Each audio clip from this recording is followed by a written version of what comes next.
நெல்லை தொகுதியில் காங்கிரஸ் வேட்பாளர் வெற்றி பெற வாய்ப்பு இருக்கா? நயினார் நாகேந்திரனுக்கு ஒரு எட்ஜ் இருக்கா? அவருக்கு பழைய அதிமுகவுடைய ஆதரவாளர்கள் அவருக்கு ஓட்டு போடணும். அதுக்கு அதிமுக ஆதரவாளர்கள் அவருக்கு ரெட்டை சின்னத்தை விட்டு மாற்றி ஓட்டு போடுவாங்கன்றது ரொம்ப டவுட்டு. பாஜக அந்த அளவுக்கு வளரல, ஓட் பேங்க் அங்கே இல்லை. ஸோ அவர் எம்எல்ஏவாக இருக்காரு, இப்போ எம்பிக்கும் போட்டி போடுறாரு. அதுவே அங்கே இருக்கிற பாஜக வருத்தமாக இருக்கு. இவர் ஏற்கனவே ஒரு பதவி வச்சுட்டு இருக்காரு, எதுக்கு இவர் இன்னொரு பதவிக்கு போட்டி போடுறாரு? அது அந்த வாய்ப்பை இன்னொருத்தர் கொடுக்கலாம் இல்லை அப்படின்ற எண்ணம் அங்கே இருக்கிற பாஜகவினருக்கு இருக்கு.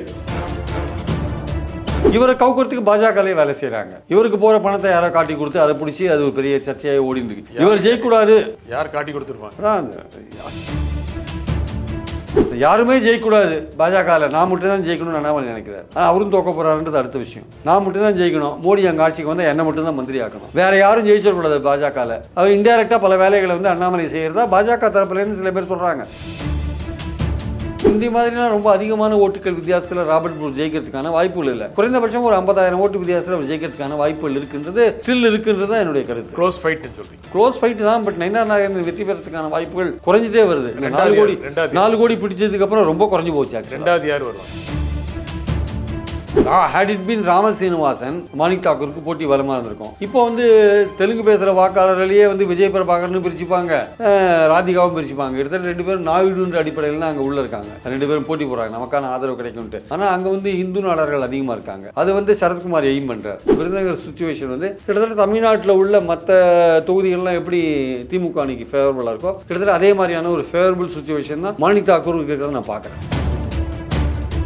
இது போன்று அரசியல் சார்ந்து எக்ஸ்க்ளூசிவான வீடியோக்களை தொடர்ந்து காண ஆகாயம் வாய்ஸ் சேனலை சப்ஸ்கிரைப் பண்ணுங்க. வணக்கம் நண்பர்களே.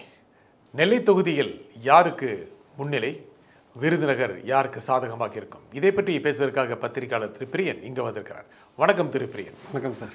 நெல்லை தொகுதி ஒரு கடுமையான போட்டி நிறைந்த தொகுதி. சமீபத்தில் திரு நயினார் நாகேந்திரன் தொடர்பான சர்ச்சை வெளிவந்தது. இந்த சூழலை பொறுத்த வரைக்கும் நெல்லை தொகுதியில் காங்கிரஸ் வேட்பாளர் வெற்றி பெற வாய்ப்பு இருக்கா? நயினார் நாகேந்திரனுக்கு ஒரு எட்ஜ் இருக்கா? முதல்ல நயினார் நாகேந்திரன் அந்த 4 கோடி ரூபாய் பிடிப்பட்ட விஷயத்தில் தேர்தலுக்கு காவல்துறை விசாரணை கூப்பிட்டுருக்கு. அது எப்படி முடியும்னு தெரியாது. இருந்தாலுமே தேர்தல் நடக்கிற மாதிரியே வச்சு நம்ம பேசலாம். ஆக்சுவலாக நயினார் நாகேந்திரனை பொறுத்த மட்டும் அவர் போனதாக ராம்நாடில் நின்னார். ராம்நாடில் நின்று நல்ல ஓட்டுகள் 3 லட்சத்துக்கு மேலே ஓட்டுகள் வாங்கினார். பட் நவாஸ்கனிட்ட தோத்தார். ஸோ இந்த வாட்டி அவருடைய ஹோம் டிஸ்ட்ரிக்டில் அவர் நிற்கிறார். அவரை பொறுத்த மட்டும் அவருக்கு ஓரளவுக்கு நல்ல பேர் இருக்குன்றதுல எந்த விதமான சந்தேகமும் கிடையாது. ஜாதி பலமும் இருக்குது. அவர் ஒரு மறவர் கம்யூனிட்டியை சேர்ந்த, முக்குளத்தூரில் மறவர் பிரிவை சேர்ந்ததுனால அந்த கம்யூனிட்டியோடைய பலமும் அவருக்கு இருக்கிறத நம்ம பார்க்குறோம். பட் அவர் அவரை முதல்ல கேண்டிடேட்டாக அனௌன்ஸ் பண்ணும்போது அதுக்கு அந்த தொகுதியை காங்கிரஸுக்கு ஒதுக்கிட்டாங்க. ஆக்சுவலாக அந்த தொகுதி திமுக தான் இருந்தது போன எலெக்ஷனில். ஞானதிரவியம்ன்றவர் தான் எம்பியாக இருந்தார். பட் திமுகவில் அந்த கோஷ்டி பூசல் ரொம்ப அதிகமாக போச்சாங்க நெல்லையில். ஈவன் இந்த திமுக மேயரை எதிர்த்து திமுக கவுன்சிலர்ஸ்லாம் நம்பிக்கையில்லா தீர்மானம் கொடுத்து கடைசியில் அது இப்போ தொங்கலில் இருக்குது. தேர்தலுக்கு அப்புறம் என்ன முடிவு வரும்னு தெரியாது. சப்போஸ் அது ஏன்னா திமுக மேயரை எதிர்த்து நம்பிக்கையில்லா தீர்மானம் கொண்டுட்டாங்க. அது 2 தடவை எலெக்ஷனே நடக்காத போச்சு. ஆக்சுவலாக இது ஓட்டிங்கே நடக்காத போச்சு.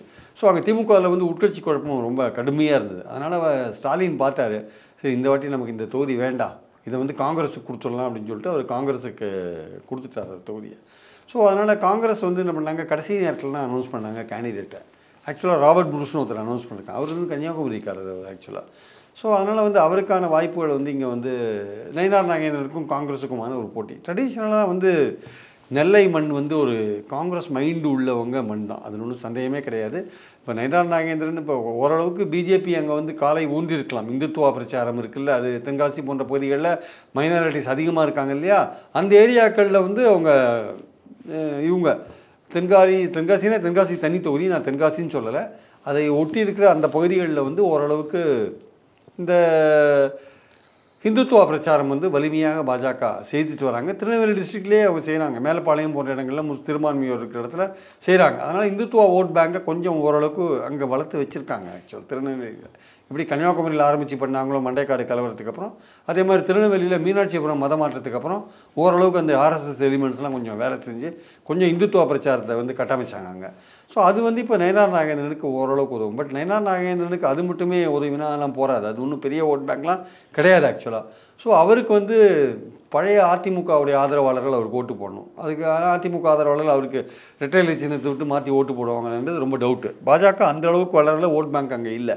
அதே சமயம் அதிமுக பிரிஞ்சு போய் கிடக்கு. அங்கே இவங்க பாஜக கூட்டணி கட்சியான பாமகவும் அங்கே இல்லை. ஸோ இவர் வந்து தன் சொந்த பலத்தை நம்பி தான் களத்தில் குதிக்க வேண்டியதாக இருக்குது. அந்த பர்சனாலிட்டி நயினார் நாகேந்திரன் என்கிற எம்எல்ஏவாக இருக்கிற பர்சனாலிட்டி. ஸோ அவர் வந்து எம்எல்ஏவாக இருக்கார், இப்போ எம்பிக்கும் போட்டி போடுறாரு. அதுவே வந்து அங்கே இருக்கிற பாஜக வருத்தமாக இருக்குது. இவர் ஏற்கனவே ஒரு பதவி வச்சுட்டு இருக்காரு, எதுக்கு இவர் இன்னொரு பதவிக்கு போட்டி போடுறாரு, அது அந்த வாய்ப்பை இன்னொருத்தருக்கு கொடுக்கலாம்ல அப்படின்ற எண்ணம் அங்கே இருக்கிற பாஜகவினருக்கு இருக்குது. அங்கே இருக்கிற மக்களுக்கே இருக்குது, ஏன் எம்எல்ஏவாக இருக்கிற ஏன் போட்டி போடுறாரு அப்படின்ற ஒரு எண்ணம். இவருக்கு என்ன ஆசையோ பதவி ஆசையோ என்னன்னு தெரியும். ஒரு மோடி ஆட்சிக்கு வந்து நம்ம மந்திரி ஆகிடலாம் நினைக்கிறாரோ, அதுவே அவருக்கு டிஸ்அட்வான்டேஜாக இருக்குது. ஜெயிச்சா அங்கே மோடிக்கு ஜெயிச்சு அங்கே வந்தாருன்னா நம்மளும் ஜெயிச்சா இவர் ஜெயிக்கணும்ல, இவர் ஜெயிச்சா அங்கே மந்திரி ஆகிடலாம். ஆனால் இவர் அந்த எண்ணத்துக்கு போகிறதுக்கு முன்னாடியே இவரை கவுக்கிறதுக்கு பாஜகலே வேலை செய்கிறாங்க. இவருக்கு போகிற பணத்தை யாரோ காட்டி கொடுத்து அதை பிடிச்சி அது ஒரு பெரிய சர்ச்சையாக ஓடிட்டு இருக்கு. இவர் ஜெயிக்கக்கூடாது, யார் காட்டி கொடுத்துருப்பாங்க, அண்ணாமலைன்னு சொல்லிட்டு சில பேர் சொல்கிறாங்க. நம்ம அதை நம்ப தயாரில்லை, நமக்கு உறுதியாக தெரியாது. ஆனால் அந்த கட்சியில் சேர்ந்தவங்க சொல்கிறாங்க அண்ணாமலை தான் சார், யாருமே ஜெயிக்கக்கூடாது பாஜகவில், நான் மட்டும் தான் ஜெயிக்கணும்னு அண்ணாமலை நினைக்கிறார். ஆனால் அவரும் தோக்க போகிறாருன்றது அடுத்த விஷயம்.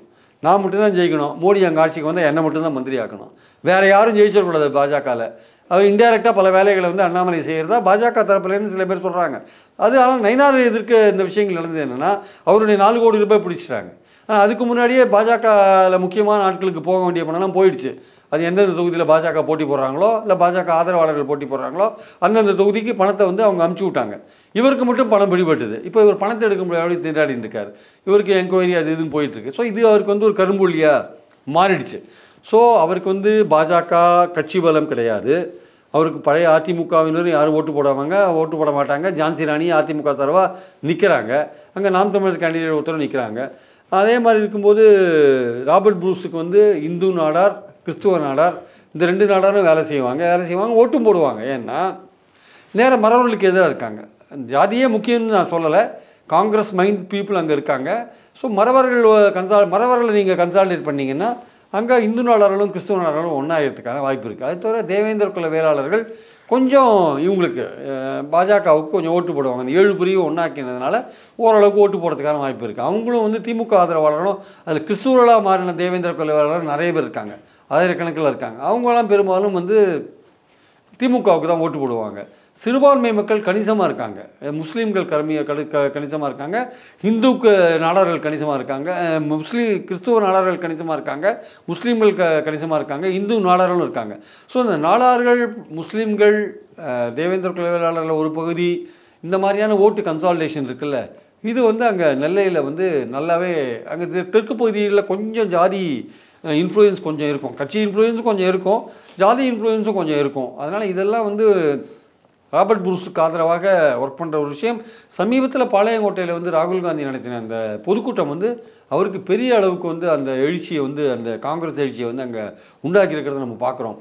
அதனால் வந்து இந்த நெல்லை தொகுதியை பொறுத்த மட்டும் ரொம்ப அதிகமான ஓட்டு வித்தியாசம் இல்லை, குறைந்தபட்சம் ஒரு 50,000 ஓட்டு வித்தியாசத்தில் ராபர்ட் ப்ரூஸுக்கான வெற்றி வாய்ப்பு பிரகாசமாக இருக்கிறது. அதிமுக வேட்பாளர் ஜான்சி ராணி பற்றி இங்கே சொல்லலை. இல்லை, ஜான்சி ராணி வந்து அதிமுகவுடைய அந்த ஸ்தாபன பலம் அந்த இரட்டை இலை பலத்தில் வந்து அவங்களும் வந்து வாக்குகள் வாங்குவாங்க, நான் இல்லைன்னு சொல்ல வரல. அவங்க வந்து ஒரு 10% ஓட்டு வாக்கு வாங்குறதுக்கான வாய்ப்புகள் இருக்குது. ரொம்ப கம்மியாக இல்லை, குறைந்தபட்சம் 20% ஓட்டு வாங்குறதுக்கான வாய்ப்புகள் இருக்குது. நாம் தமிழர் ஒரு 10% ஓட்டை வாங்குறதுக்கான வாய்ப்புகள் இருக்குது. ஏன்னா நம்ம வந்து ஒரேடியாக வந்து அதிமுக ரொம்ப மோசமாக போச்சு, இப்போது இவர் சொல்கிற மாதிரி அண்ணாமலை சொல்கிற மாதிரி ஜூன் 4க்கு அப்புறம் அதிமுகவே இருக்காதுன்னா நம்ம சொல்ல முடியாது. அதிமுக என்கிற கட்சி இருக்கும், அதுக்கு வந்து அதுக்குன்னு ஒரு இது இருக்குது. அது வந்து பல மாற்றங்களை காணுன்றது வேறு விஷயம். அது கொஞ்சம் சில சமயம் வலிமை இழந்து இருக்கும், சில சமயம் வலிவோடு இருக்கும், பல விதங்களில் இருக்கும். ஆனால் அடிப்படையான விஷயம் வந்து அது ஒரு கட்சி, ஒரு 50 வருஷமாக இருக்கிற கட்சி, அது வந்து ஆர்கனைசேஷன் கீழே இருக்குது, எடப்பாடி பின்னாடி ஆர்கனைசேஷன் இருக்குது, அதுக்குன்னு இரட்டையிலை சின்னம் கையில் இருக்குது, அதுக்குன்னு ஒரு ஓட்டு பேங்க் இருக்குது. என்ன அடிப்படையான விஷயம், ஏன் சிறுபான்மையோர் அதிமுக ஓட்டு போட மாட்டாங்கன்னா, இன்னும் முழுமையாக வந்து அதிமுக அவங்க நம்பலை. அதிமுக பாஜக விட்டு வெளில வந்தே தவிர அது வந்து இன்னும் மோடிக்கு எதிரான இன்னும் ஸ்டாலின் மாதிரி ஒரு பாசிச பாஜகவை வீழ்த்தியே தீருவோம், மீண்டும் வந்து மோடி ஆட்சிக்கே வரக்கூடாது அப்படிலாம் வந்து எடப்பாடி என்றைக்குமே பேசுகிற மாதிரி தெரியல. அவர் இன்னும் கார்பரேஷன் எலெக்ஷன் நடக்கிற மாதிரி இன்னும் வந்து அது மாதிரி தான் வந்து திமுக ஆட்சி எடுத்து தான் அவர் பேசிகிட்டு இருக்கார். ஆக்சுவலாக அது வந்து அவுட் ஆஃப் ஃபோக்கஸில் போய் அவருக்கு வெற்றியை தேடி தருமான்றது ரொம்ப சந்தேகம். ஆனால் வந்து ஏற்கனவே இருந்த திமுக பாராளுமன்ற உறுப்பினர் மேலே நிறைய அதிருப்தி இருந்தது, ஞானதரவி மேலே. அது வந்து தொகுதியில் வந்து இந்த வாட்டி கொஞ்சம் பிரதிபலிக்கும். அதே மாதிரி திமுகவுக்கு எதிராக இருக்கிற அதிருப்தியும் பிரதிபலிக்கும், திமுக ஆட்சிக்கு எதிராக இருக்கிற அதிருப்தியும் பிரதிபலிக்கும். அதனால் முந்தி மாதிரிலாம் ரொம்ப அதிகமான ஓட்டுகள் வித்தியாசத்தில் ராபர்ட் புஷ் ஜெயிக்கிறதுக்கான வாய்ப்புகள் இல்லை. குறைந்தபட்சம் ஒரு 50,000 ஓட்டு வித்தியாசத்தில் அவர் ஜெயிக்கிறதுக்கான வாய்ப்புகள் இருக்குன்றது ஸ்டில் இருக்குன்றது தான் என்னுடைய கருத்து. க்ளோஸ் ஃபைட்னு சொல்கிறீங்க. க்ளோஸ் ஃபைட்டு தான். பட் நயினார் நாகேந்திரன் வெற்றி பெறத்துக்கான வாய்ப்புகள் குறைஞ்சிட்டே வருது. 4 கோடி பிடிச்சதுக்கப்புறம் ரொம்ப குறைஞ்சி போச்சு. ரெண்டாவது யார் வருவாங்க?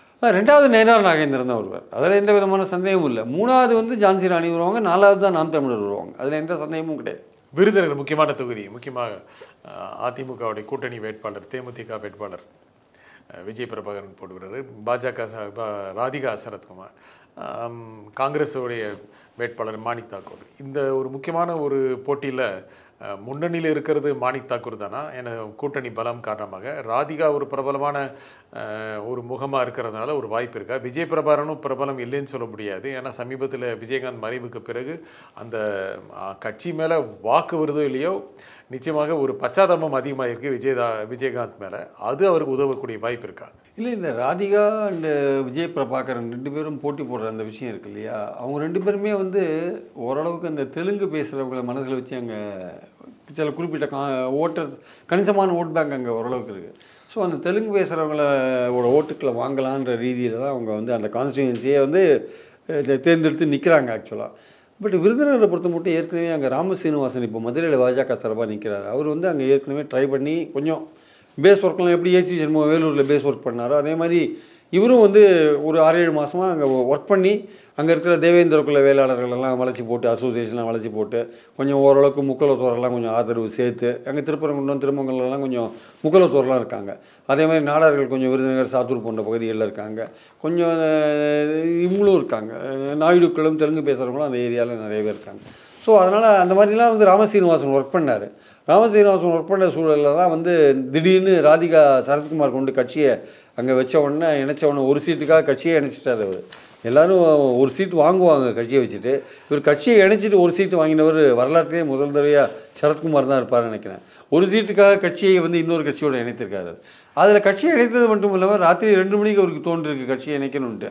அது மட்டும் இல்லை, அவர் பொண்டாட்டிக்காகவே ஒரு சீட்டை வாங்கியிருக்கார் ராதிகா சரத்குமாருக்கு. அதுலேயே வந்து அவங்க ஒரு கட்சிக்காரனுக்கு கொடுக்கலாம், அவங்க கட்சிக்காரன் யாராவது ஒருத்தர் இருப்பான் அவனுக்கு கொடுக்கலாம், அந்த விருதுநகரில் யாராவது இருந்தால் அது மாதிரி இல்லை. அந்த சீட்டையும் வாங்கி தன்னோட ஒய்ஃபுக்கு கொடுக்கணுன்ட்டு இந்த மாதிரியான ஒரு சுயநலமிக்க ஒரு நிலையில் தான் அவர் செயல்பட்டுருக்கார். பல பேர் வந்து பொண்டாட்டி நிற்க வைக்கிறாங்க, பையன் நிற்க வைக்கிறாங்க. இப்போ விஜயகாந்த் வந்து அவருடைய பிரேமலதா பையனை நிற்க வைக்கலையா? ஸோ இந்த மாதிரி வந்து இந்த மோடி வந்து பேசுகிறார் வாரிசு அரசியல், அப்படியே திமுகவை நோக்கி பொங்குறாரு, அங்கே காங்கிரஸ் நோக்கி பொங்குறாரு, எஸ்பியை நோக்கி பொங்குறாரு, ஆர்ஜேடியை நோக்கி பொங்குறாரு, எல்லாத்தையும் நோக்கி இந்தியா கூட்டணியை நோக்கியே வாரிசு அரசியல் உருப்படாது, குடும்ப அரசியல் அதே தான். இங்கே பார்த்தா எல்லாம் பொண்டாட்டி பையன் அவங்களெல்லாம் நிற்க வச்சுட்டு இங்கே அன்புமணி ஒரு பக்கம் நிற்கிறாரு, ஒரு பக்கம் விஜய் பிரபாகர் நிற்கிறாரு, ஒரு பக்கம் ராதிகா நிற்கிறாங்க. இந்த மாதிரி எல்லாமே வாசல் ஒரு பக்கம் இருக்கார். இந்த வாரிசுகளெல்லாம் பின்னாடி வச்சுட்டு மோடி எப்படி தான் வாரிசு அரசியலை பற்றி பேசுகிறாரு நமக்கே ரொம்ப வியப்பாக இருக்குது. ஸோ அந்த தொகுதி மக்கள் வந்து பாஜகவுக்காக ஓரளவுக்கு எதிர்பார்த்த கேண்டிடேட்டை வந்து ராமசீனிவாசன் அங்கே போட்டி போடலன்னொடனே அவங்களுக்கு ரொம்ப அப்செட் ஆகிட்டாங்க. ஆக்சுவலாக ஆதரவாளர்கள் அப்செட் ஆகிட்டாங்க. ராதிகா சரத்குமார் 2 பேருமே திரை நட்சத்திரங்கள், பிரபலமான முகங்கள். அதனால் அவங்களுக்கான வாய்ப்பு குறைஞ்சிருமா என்ன? ஏன்னா மாணிக் தாக்கூருக்கு நல்ல பேர் இருக்கலை. இந்த தடவை கூட அவங்க நிறுத்துவாங்களாங்கிற சந்தேகம் கடைசி வரைக்கும் இருக்கத்தானே செஞ்சது. இல்லை, அவர் கொஞ்சம் ஷிஃப்டாக பண்ணுவாங்களான்னு கேட்டாங்க. அவர் ராகுல் காந்தி ரொம்ப வேண்டியவராக இருக்கிறதுனால அவர் வந்து இங்கே மறுபடியும் போட்டாங்க. அவர் கார்த்திக் சிதம்பரத்துக்கு கொடுக்க வேண்டாம்னு நினச்சாங்க. கடைசியில் சிதம்பரம் பிரச்சனையில் கொடுத்துட்டாங்க. அப்போ இவர் கார்த்திக் எடுத்துகிட்டு இவரை போடலாம் பார்த்தாங்க. அந்த இடத்துல கார்த்திக்கு கொடுக்க வேண்டிய கட்டாயம் வந்ததுனால இங்கே வந்து இவர் ரீட்டைன் பண்ண வேண்டிய கட்டாயம் வந்தது. ராகுலுக்கு வந்து சிதம்பரம் ப்ரெஷர் சிவகங்கையில் கார்த்திக் போடணுன்ட்டு, அப்பா பையனுக்கு ப்ரெஷர் பண்ணால் யார் பண்ணுவாங்க? அதே மாதிரி தான் இப்போ இவர் வந்து ராகுல் காந்தி இவருக்கு ப்ரெஷர் பண்ணியிருக்காரு, இவர் இருக்கணும்னு முடிவு பண்ணிட்டாரு. அதனால் வேறு கேண்டிடேட்டை காங்கிரஸ் சூஸ் பண்ண முடியல. ஸோ இவரை பொறுத்த மட்டும் ராதிகா வந்து இவரோட பார்க்கும்போது ராதிகா வந்து ரொம்ப லைட் கேண்டிடேட். அதாவது வந்து ஹேட் இட் பீன் ராமசீனிவாசன் கொஞ்சம் வந்து இவருக்கு வந்து பலமாக இருந்திருக்கும், யாருக்கு போட்டி பலமாக இருந்திருக்கும், மாணிக் தாக்கூருக்கு போட்டி பலமாக இருந்திருக்கும். இப்போ வந்து தெலுங்கு பேசுகிற வாக்காளர்களையே வந்து விஜய் பிரபாகர்னு பிரிச்சுப்பாங்க, ராதிகாவும் பிரிச்சுப்பாங்க. கிட்டத்தட்ட 2 பேரும் நாயுடுன்ற அடிப்படையில் தான் அங்கே உள்ளே இருக்காங்க. 2 பேரும் போட்டி போடுறாங்க, நமக்கான ஆதரவு கிடைக்கும்ட்டு. ஆனால் அங்கே வந்து இந்து நாடார்கள் அதிகமாக இருக்காங்க. அது வந்து சரத்குமார் எய்ம் பண்ணுறார், நம்ம நாடாக இருக்கிறதுனால நமக்கு அந்த வாக்கு கிடைக்கும். ராதிகா வந்து தெலுங்கு பேசுகிற இது, அதனால் தெலுங்கு கலவரம்னா அவர் நினைக்கிறார். பட் ஆனால் அங்கே முக்குலத்தோரோட பேஸ் ரொம்ப ஜாஸ்தி. அது மாணிக் தாக்கூருக்கு ரொம்ப ஆதரவான ஒரு விஷயம். ரெண்டாவது விருதுநகர் வந்து காங்கிரஸுக்கான ஒரு பேஸ். அது ஆக்சுவலாக அது ட்ரெடிஷ்னலாக காங்கிரஸுக்கான ஒரு பேஸ். அது அந்த ஓட்டும் வந்து மாணிக் தாக்கூருக்கு வரத்துக்கான வாய்ப்புகள் இருக்குன்றதை நம்ம மறுக்க முடியாது. ஸோ இங்கே 3 பேர் தான் போட்டி. விஜய் பிரபாகரன் வந்து நீங்கள் சொல்கிற மாதிரி விஜயகாந்தோடைய அனுதாபமெல்லாம் இருக்கும், நான் இல்லைன்னு சொல்ல வரல. ஏற்கனவே அந்த விஜயகாந்தாக இருந்தாருன்னா, விஜயகாந்த் இருந்திருந்தாருன்னா நிச்சயமாக அந்த பகுதியில் வந்து விஜய் பிரபாகரனை ஒரு போட்டு ஒர்க் பண்ணியிருந்தாருன்னா நல்ல கேண்டிடேட்டாக இருப்பார், பலமான போட்டியை கொடுத்துருப்பார். இப்போது 2வது இடத்துக்கான போட்டியாக மாறிடுது. ராதிகாவுக்கும் விஜய் பிரபாகரனுக்குமான போட்டி 2வது இடத்துக்கான போட்டியாக பார்த்துடுது. மாணிக் தாக்கூருக்கான வாய்ப்பு வந்து ஜாதி அவர் பின்னாடி இருக்குது, காங்கிரஸ் என்ற இயக்கம் அவர் பின்னாடி இருக்குது, கூட்டணி பலம் அவர் பின்னாடி இருக்குது. அதனால் வந்து அவருக்கு எந்த பிரச்சனையும் இல்லை. மோடிக்கு எதிரான ஒரு எண்ணம் இருக்குல்ல, மனோநிலை, அது தமிழ்நாடு முழுக்க இருக்கிற மாதிரி விருதுநகர் கான்ஸ்டியூன்சிலையும் அது இருக்குது. ஸோ அதெல்லாம் சேர்ந்து அவருக்கு வந்து ஒர்க் பண்ணுறதை பார்க்குறோம். இங்கே ராதிகாவுக்கு தெலுங்கு பேசுகிற ஓட்டு, சரத்குமார் இந்து நாடாராக இருக்கிறதுனால ஓரளவுக்கு இந்து நாடார் ஓட்டை வாங்கினாலும் மறவர்கள் முக்குலத்தோரோட ஓட்டு வந்து அவருக்கு கிடைக்கிறதுக்கான வாய்ப்புகள் ரொம்ப ரொம்ப குறைவு. ஏன்னா அவர் நாடாராக இருக்கிறதுனாலே முக்குலத்தோர்கள் நேரடியாக மாணிக் தாக்கூருக்கு தான் ஓட்டு போடுவாங்க, அதில் எந்த விதமான சந்தேகமும் வேண்டாம்.